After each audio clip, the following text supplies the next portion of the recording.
Tungabhadra subject. ಸನ್ಮಾನ್ಯ ಅಧ್ಯಕ್ಷರೇ, ನಾನು 19ನೇ ತುಂಗಭದ್ರಾ ಅಣೆಕಟ್ಟಿನ ಜಲಾಶಯದ ಬಗ್ಗೆ ಭಾಳ ಗಂಭೀರವಾದಂಥ ಜಲಂತ ಸಮಸ್ಯೆಗಳ ಬಗ್ಗೆ ಚರ್ಚೆ ಮಾಡಲು ಅವಕಾಶ ಕೊಡಬೇಕೆಂದು ತಮ್ಮಲ್ಲಿ ಒಂದು ಮನವಿ ಮಾಡಿದ್ದೆ. ಅದರ ಪ್ರಕಾರ ತಾವು ಕೊಟ್ಟಿದ್ದೀರಿ, ಅಭಿನಂದನೆಗಳು. ತುಂಗಭದ್ರಾ ಅಣೆಕಟ್ಟು ಸ್ವಲ್ಪ ಇದರದ್ದು ಇತಿಹಾಸ ಹೇಳಿ ಆಮೇಲೆ ಜಲಂತ ಸಮಸ್ಯೆಗೆ ಬರೋಕ್ಕೆ ನಾನು ಪ್ರಯತ್ನ ಮಾಡ್ತೀನಿ. 1945ರಲ್ಲಿ ಅಂದಿನ ನಿಜಾಮ್ ಸರ್ಕಾರ ಮತ್ತು ಬ್ರಿಟಿಷರ ಒಡಂಬಡಿಕೆಯಿಂದ ಈ ಜಂಟಿ ಇದರಲ್ಲಿ ಅಣೆಕಟ್ಟನ್ನು ರಾಜ್ಯದಲ್ಲಿ ಪ್ರಾರಂಭ ಮಾಡಬೇಕೆಂಬ ಒಂದು ತೀರ್ಮಾನ ಆಯಿತು ಮಾನ್ಯ ಅಧ್ಯಕ್ಷರೇ. ಆ ತೀರ್ಮಾನ ಆಗಿ 45ರಲ್ಲಿ ಫೌಂಡೇಶನ್ ಆಗಿ 1953ರಲ್ಲಿ ಅಣೆಕಟ್ಟು ಸಂಪೂರ್ಣವಾಗಿ 8 ವರ್ಷದ ಅವಧಿ ಹಿಡ್ಕೊಂಡು ಕಟ್ಟಿ 1965ರಲ್ಲಿ ಕಾಲುವೆಗಳನ್ನು ಕೂಡ ಪ್ರಾರಂಭ ಮಾಡಿ ನೀರು ಬಿಡಿಸ್ತಕ್ಕಂಥ ಕೆಲಸ ತುಂಗಭದ್ರಾ ಅಣೆಕಟ್ಟಿನಿಂದ ಆಯಿತು. ನಂತರ 1960ರಲ್ಲಿ ಗಣರಾಜ್ಯೋತ್ಸವ ಆದಮೇಲೆ ಸ್ವಾತಂತ್ರ್ಯ ಪಡೆದ ನಂತರ ಕೇಂದ್ರ ಸರ್ಕಾರ ತುಂಗಭದ್ರಾ ಆಡಳಿತ ಮಂಡಳಿಯನ್ನು ರಚನೆ ಮಾಡಿದರು. ಆಡಳಿತ ಮಂಡಳಿ ರಚನೆ ಮಾಡೋದ್ರ ಜೊತೆಗೆ ಬಚಾವತ್ ಆಯೋಗವನ್ನು ಕೂಡ ಮಾಡಿ ನೀರಿನ ಹಂಚಿಕೆಯನ್ನು 3 ರಾಜ್ಯಗಳು ಕರ್ನಾಟಕ ಸರ್ಕಾರ, ಆಂಧ್ರ ಪ್ರದೇಶ ಮತ್ತು ತೆಲಂಗಾಣ ಯಾವ ರೀತಿ ಹಂಚಿಕೆ ಬೆಳಕು ನೀರನ್ನು ಎಂಬ ಒಂದು ವಿಚಾರವನ್ನು ಇಟ್ಕೊಂಡು ಬಚಾವತ್ ಆಯೋಗದ ವ್ಯಾಪ್ತಿಯಲ್ಲಿ ಒಟ್ಟು 230 TMC ನೀರು 16,67,000 ಎಕರೆಗೆ ಕುಡಿಯ ನೀರು, ನೀರಾವರಿ, ವಿದ್ಯುತ್ ಶಕ್ತಿ ಮತ್ತು ಕಾರ್ಖಾನೆಗಳಿಗೆ ನೀರನ್ನು ಒದಗಿಸಬೇಕು ಎಂಬ ಒಂದು ತೀರ್ಮಾನ ಮಾಡಿ ಅಣೆಕಟ್ಟನ್ನು ಕಟ್ತಕ್ಕಂಥ ಕೆಲಸ ಹಿಂದಿನ ಅವಧಿಯಲ್ಲಿ ಮಾಡಿರ್ತಕ್ಕಂಥ. ಮಧ್ಯದಲ್ಲಿ ಏನಾಗಿದೆ ಮಾನ್ಯ ಅಧ್ಯಕ್ಷರೇ, ಈ ತುಂಗಭದ್ರಾ ಮಂಡಳಿ ರಚನೆ ಆದ ನಂತರ ಅದರಲ್ಲಿ ಕೆಲವೊಂದು ನಿಯಮಗಳನ್ನು ಮಾಡಿದರು. ಅಧಿಕಾರಿಗಳನ್ನು ನೇಮಕ ಮಾಡಬೇಕಾದ್ರೆ ಕೇಂದ್ರ ಸರ್ಕಾರ ಈ 3 ರಾಜ್ಯಗಳಿಗೆ ಸಂಬಂಧ ಇರಲಾರ್ದಕ್ಕಂಥ ಚೇರ್ಮನ್ ಮಾಡಬೇಕು, ಸೆಕ್ರೆಟರಿನ ಮಾಡಬೇಕು ಮತ್ತು 50-50 ಅನುಪಾತದಲ್ಲಿ ಅಧಿಕಾರಿಗಳನ್ನು ನೇಮಕ ಮಾಡಿಕೊಂಡು ಈ ತುಂಗಭದ್ರಾ ನೀರಿನ ಸರಬರಾಜು ಮಾಡಬೇಕು ಎಂಬ ಒಂದು ರೂಲ್ಸು ನಿಯಮಗಳನ್ನು ಮಾಡಿದ ನಂತರ ಸುಮಾರು 82 ವರ್ಷಗಳ ಕಾಲ ಆ ನಿಯಮದ ಅಡಿಯಲ್ಲಿ ನಾವು ಬಳ್ಳಾರಿ ಜಿಲ್ಲೆ, ರಾಯಚೂರು ಜಿಲ್ಲೆ, ಕೊಪ್ಪಳ ಜಿಲ್ಲೆ ಮತ್ತು ಆಂಧ್ರದ ಕರ್ನೂಲು, ಕಡಪ ಮತ್ತು ತೆಲಂಗಾಣ ಈ 3 ರಾಜ್ಯಗಳು ನೀರಾವರಿ ವ್ಯಾಪ್ತಿಯಲ್ಲಿ 16,70,000 ಎಕರೆ ಅಂದಾಜು ನೀರಾವರಿ ಆಗ್ತಾ ಇದೆ. ಇದಾದ ನಂತರ ಇವತ್ತು ಪರಿಸ್ಥಿತಿ ಏನಾಗಿದೆ ಅಂದರೆ 82 ವರ್ಷಗಳಲ್ಲಿ 30 TMC ನೀರು ಹೋಳು ತುಂಬಿದೆ. ನಂಬರ್ 1.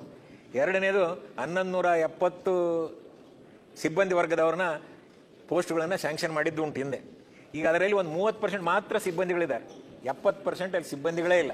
ಒಂದು ಕಡೆ ಹೋಳಿನ ಸಮಸ್ಯೆ, ಇನ್ನೊಂದು ಕಡೆ ಸಿಬ್ಬಂದಿಗಳ ಸಮಸ್ಯೆ, ಇನ್ನೊಂದು ಕಡೆ ಈ ಮೊನ್ನೆ ಹೋದ ವರ್ಷ ಒಂದು ಸೆಟರ್ಸ್ ಕಿತ್ಕೊಂಡು ಹೋಗಿ ಸುಮಾರು ರೈತರು ಬೆಳೆ ನಷ್ಟ ಆಗ್ತಕ್ಕಂಥ ಪರಿಸ್ಥಿತಿ ಇತ್ತು.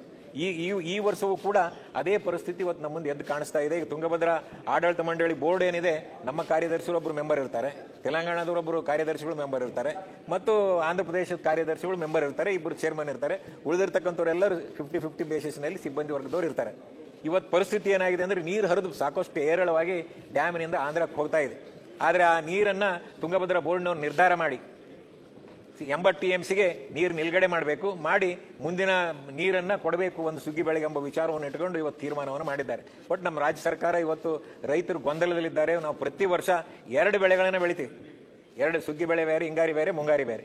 ಬಟ್ ಈ ಬೆಳೆಗೆ 2ನೇ ಬೆಳೆ ಬೇಸಿಗೆ ಬೆಳೆಗೆ ನೀರು ಕೊಡಬೇಕಾದ್ರೆ ಇವತ್ತು ರಾಜ್ಯ ಸರ್ಕಾರ ಒಂದು ತೀರ್ಮಾನವನ್ನು ಮಾಡಲೇಬೇಕಾಗಿದೆ. ದಯವಿಟ್ಟು ಮಾನ್ಯ ಮುಖ್ಯಮಂತ್ರಿಗಳಲ್ಲಿ, ಜಲಸಂಪನ್ಮೂಲ ಸಚಿವರಲ್ಲಿ ಮತ್ತು ನಮ್ಮ ICC ಸಭೆಯ ಅಧ್ಯಕ್ಷರಾದಂಥ ಕನಗಿರಿ ಕ್ಷೇತ್ರದ ಮಂತ್ರಿಗಳು, ಅವರು ಅಧ್ಯಕ್ಷರಿದ್ದಾರೆ ICC, ತೀರ್ಮಾನ ಮಾಡಿ ರಾಜ್ಯ ಸರ್ಕಾರದಿಂದ ಒಂದು ಹೇಳಿಕೆಯನ್ನು ಕೊಡಲೇಬೇಕು. 2ನೇ ಬೆಳೆಗೆ ನೀರು ಕೊಡೋಕ್ಕಾಗುತ್ತೋ ಇಲ್ಲೋ, ಕೊಡೋಕ್ಕಾಗಂಗಿಲ್ಲ ಅಂದರೆ ಅದಕ್ಕೆ ಕಾರಣನೂ ಹೇಳಬೇಕಾಗುತ್ತೆ. ಅದರ ಜೊತೆಗೆ ಇವತ್ತು ಕಾಲುವೆಗಳಲ್ಲಿ, ಮುಖ್ಯ ಕಾಲುವೆಯಲ್ಲಿ 6 ಕಾಲುವೆಗಳು ಬರ್ತವೆ. 2 ಬಳ್ಳಾರಿ ಜಿಲ್ಲೆ ಮೇಲ್ಭಾಗ, ಕೆಳಭಾಗ ಮತ್ತು ಮೇಲ್ಭಾಗ, ಎಡದಂಡೆ ನಾಲೆ ಮತ್ತು ಬಲದಂಡೆ ನಾಲೆ ಮತ್ತು 2 ವಿಜಯನಗರ ಕಾಲುವೆಗಳು ಬರ್ತವೆ, ಒಟ್ಟು 16 ಲಕ್ಷ ಎಕರೆ. ಈಗ ನಮ್ಮಲ್ಲಿ ರಾಯಚೂರು ಜಿಲ್ಲೆ, ಕೊಪ್ಪಳ ಜಿಲ್ಲೆ ವಿಶೇಷವಾಗಿ ಎಡದಂಡೆ ನಾಲೆ ವ್ಯಾಪ್ತಿಯಲ್ಲಿ 6,30,000 ನೀರಾವರಿ ಪ್ರದೇಶ.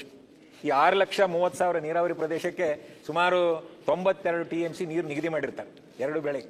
ಆ 92 TMC ನೀರನ್ನು ಉಪಯೋಗ ಮಾಡಬೇಕಾದ್ರೆ ನಾವು ಅಲ್ಲಿರ್ತಕ್ಕಂಥ ಕಾಲುವೆಗಳನ್ನು ಈಗಾಗಲೇ ದುರಸ್ತಿ ಆಗಿವೆ. ಬಟ್ ಅಲ್ಲಿ ಸ್ಟ್ರಕ್ಚರ್ಗಳು ಏನಿದ್ದಾವೆ, ಕಟ್ಟಡಗಳು, ಆ ಸ್ಟ್ರಕ್ಚರ್ಗಳನ್ನು 80 ವರ್ಷದಿಂದ ಕಟ್ಟಿರ್ತಕ್ಕಂಥವೆಲ್ಲ ಡ್ಯಾಮೇಜ್ ಆಗಿದ್ದಾವೆ.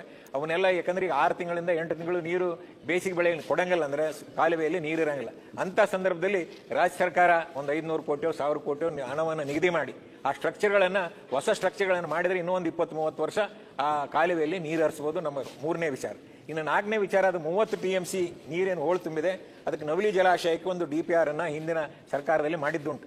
14 ಕೋಟಿ ಅಂದಾಜು ಖರ್ಚು ಮಾಡಿ ಒಂದು DPR ಮಾಡಿದ್ದಾರೆ. ಆ DPRಗೆ ತುಂಗಭದ್ರಾ ಬೋರ್ಡಿನಲ್ಲಿ ಅಪ್ರೂವಲ್ ತಗೊಂಡು ಆ DPR ಸ್ಯಾಂಕ್ಷನ್ ಮಾಡಿಸಿ ಆ ಕೆಲಸಗಳನ್ನು ಪ್ರಾರಂಭ ಮಾಡಿದರೆ 30 TMC ನೀರನ್ನು ನಾವು ಕರ್ನಾಟಕ ಮತ್ತು ಆಂಧ್ರ ಮತ್ತು ತೆಲಂಗಾಣ ಬಳಸಬಹುದು. ಇದರಿಂದ ಏನಾಗುತ್ತೆ, ಸುಮಾರು ನೀರಿನ ಕೊರತೆ ಏನಿದೆ ಆ ನೀರಿನ ಕೊರತೆ ಸಂಪೂರ್ಣವಾಗಿ ನಾವು ಹೋಗಲಾಡಿಸೋಕ್ಕೆ ಪ್ರಯತ್ನ ಮಾಡಿದಂಗೆ ಆಗುತ್ತೆಂಬ ಮಾತನ್ನು ಹೇಳುವುದರ ಜೊತೆಗೆ ಇವತ್ತು ಮಾನ್ಯ ಅಧ್ಯಕ್ಷರೇ, ಇದು ಇಡೀ ದೇಶದಲ್ಲೇ ಈ ತರ ಡ್ಯಾಮ್ ಯಾವುದೆಲ್ಲ ಮೊದಲನೇ ಡ್ಯಾಮ್ ಇದು. ಜಂಟಿ ಸಹಭಾಗಿತ್ವದಲ್ಲಿ ನಿರ್ಧಾರ ಆಗ್ತಕ್ಕಂಥ ಡ್ಯಾಮ್.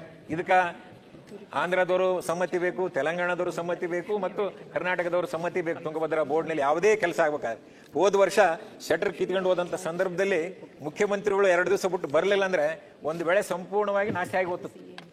ಮಾನ್ಯ ಮುಖ್ಯಮಂತ್ರಿ ಸಿದ್ದರಾಮಯ್ಯನವರು ಬಂದು ಒಂದು ಬೋಲ್ಡ್ ಡಿಸಿಷನ್ ತಗೊಂಡು ಆ ಸೆಟರ್ಸ್ ಮೇಲ್ಭಾಗವನ್ನು ತೆಗೆದುಹಾಕಿ 4-5 ದಿವಸದಲ್ಲಿ ಸೆಟರ್ಸ್ ಕುಂದಿಸಿರೋದ್ರಿಂದ 2ನೇ ವೇಳೆಗೆ ನೀರನ್ನು ಕೊಡ್ತಕ್ಕಂಥ ಪ್ರಯತ್ನ ಹಿಂದಾಗಿದೆ.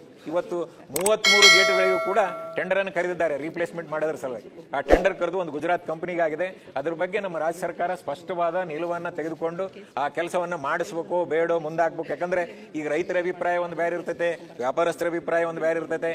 ಇಲ್ಲಿ ಗೊಬ್ಬರದ ವ್ಯಾಪಾರಿಗಳು ಬರ್ತಾರೆ, ರೈತರುಗಳು ಬರ್ತಾರೆ, ಕಾರ್ಮಿಕರು ಬರ್ತಾರೆ. ಅವೆಲ್ಲವನ್ನ ಕ್ರೋಢೀಕರಿಸಿ ನಿರ್ಧಾರ ಮಾಡಿ ರಾಜ್ಯ ಸರ್ಕಾರ ಇವತ್ತು 2ನೇ ಬೆಳೆಗೆ ನೀರು ಕೊಡಕ್ ಆಗುತ್ತಿಲ್ಲ ಎಂಬ ಒಂದು ನಿರ್ಧಾರವನ್ನ ಈ ಸದನದ ಮೂಲಕ ಘೋಷಣೆ ಮಾಡಬೇಕು ಎಂಬ ಮನವಿಯನ್ನ ತಮಗೆ ಮಾಡುವುದರ ಜೊತೆಗೆ ಇವತ್ತು ಕೇಂದ್ರ ಸರ್ಕಾರವು ಕೂಡ ಇದರ ಬಗ್ಗೆ ಹೆಂಗ ಭದ್ರಾ ಜಲಾಶಯವನ್ನ ಒಂದು ರಾಷ್ಟ್ರೀಯ ಯೋಜನೆಯನ್ನಾಗಿ ಆ ರೀತಿ ಮಾಡಿತ್ತು, ಅದೇ ರೀತಿ ತುಂಗಭದ್ರವನ್ನು ಕೂಡ ರಾಷ್ಟ್ರೀಯ ಯೋಜನೆಯಾಗಿ ಮಾಡಬೇಕು ಎಂಬ ಒಂದು ಒತ್ತಾಯವನ್ನು ಮಾಡಿ ನನ್ನ ಮಾತು ವಿರಾಮ ಮಾಡುತ್ತೇನೆ. ನಮಸ್ಕಾರ.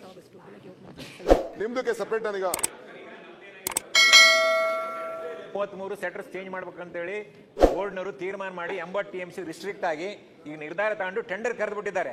ನಮ್ಮ ಬೇಸಿಗೆ ಬೆಳೆಗೆ ನೀರು ಕೊಡಕ್ ಆಗುತ್ತಾ ಇಲ್ಲ ಎಂಬ ಸರ್ಕಾರ ಒಂದು ಕ್ಲಾರಿಫೈ ಮಾಡ್ಬೇಕು ಅಷ್ಟೇ ಈಗ ಮಾಡಿ. ಆಮೇಲೆ ನಮ್ದು ಏನು ಎಡದಂಡೆ ನಾಲೆ ಏನಿದೆ ಸುಮಾರು 16 ಅಕ್ಯುಡೇಟ್ಸ್ಗಳು ಬಂದಿದ್ದಾವೆ. ಸುಮಾರು 85-90 ವರ್ಷ ಆಗಿದೆ ಅವು ಕಟ್ಟಿ. ಅವೆಲ್ಲ ಡ್ಯಾಮೇಜ್ ಸ್ಥಿತಿ ಇದಾವೆ. ಅದಕ್ಕೊಂದು 500ರಿಂದ 1000 ಕೋಟಿ ಖರ್ಚು ಮಾಡಿ, ಯಾಕಂದ್ರೆ 8 ತಿಂಗಳು ನೀರು ಇರಂಗಿಲ್ಲ ಮುಖ್ಯ ಕಾಲುವೆಯಲ್ಲಿ. ಆ ಸಮಯದಲ್ಲಿ ಅವನೇನಾದ್ರೂ ಹೊಸ ಸ್ಟ್ರಕ್ಚರ್ ಮಾಡಕ ಅನುದಾನ ಬಿಡುಗಡೆ ಮಾಡಿ ಆ ಕೆಲಸ ಮಾಡಿದ್ರೆ ಇನ್ನೂ ಒಂದು 30 ವರ್ಷ ನಮ್ಮ ತುಂಗಭದ್ರಾ, ಎಡದಂಡೆ ನಾಲೆ, ಬಳ್ಳಾರಿ ಜಿಲ್ಲೆ, ಕೊಪ್ಪಳ ಜಿಲ್ಲೆ ರೈತರಿಗೆ ಬಹಳಷ್ಟು ಅನುಕೂಲ ಆಗುತ್ತೆ.